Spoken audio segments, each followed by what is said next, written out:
One night, Henry and Gordon were alone with James. Although Sir Topham Hatt was beginning to think well of him, whenever a chance came, the other engines would talk of nothing but bootlaces. "Remember when they had to use a bootlace to get you out of trouble, James?" they would tease. James tried to get back by talking about Henry, who got shut up in a tunnel, and Gordon, who got stuck on a hill, but they wouldn't listen.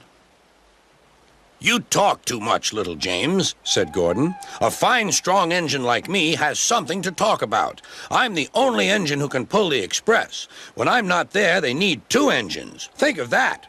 I've pulled expresses for years and have never once lost my way. I seem to know the right line by instinct." Every wise engine knows that the signalman sets the switches to make the engines run on the right tracks. But Gordon was so proud he had forgotten. "Wake up, James," said Gordon next morning. "It's time for the express. What are you doing? Odd jobs? Ah, well, we all have to begin somewhere, don't we? Run along and get my coaches. Don't be late."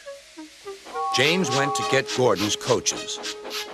They were all shining with new paint. He was careful not to bump them, and they followed him smoothly into the station singing happily, "We're going away! We're going away!"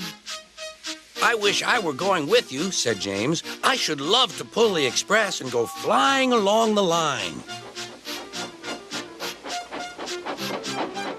Gordon, with much noise and blowing of steam, got ready to back onto the train.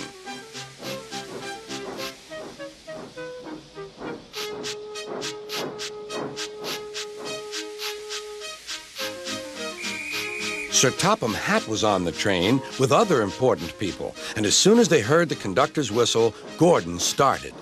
"Look at me now," he puffed, and the coaches glided after him. "Boop, boop, boop, boop, boop. Goodbye, little James. See you tomorrow." James watched the train disappear and then went back to work.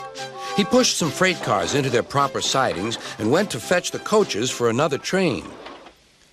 James had just brought the coaches to the platform when he heard a mournful noise. There was Gordon trying to sneak into the station without being noticed. "Hello, Gordon. Is it tomorrow?" Gordon didn't answer. He just let off steam feebly. "Did you lose your way, Gordon?" "No, it was lost for me. I was switched off the main line onto the loop. I had to go all round and back again." "Perhaps it was instinct," said James. All the passengers were shouting at the ticket window, "We want our money back." Sir Topham Hatt climbed onto a cart and blew the conductor's whistle so loudly that they all stopped to look at him. Then he promised them a new train at once. "Gordon can't do it. Will you pull it for us, James?" "Yes, sir. I'll try." So James was coupled on and everyone got in. "Do your best, James," said Sir Topham Hatt. Come along, puffed James. "You're pulling us well, sang the coaches. "Hurry, hurry, hurry," puffed James.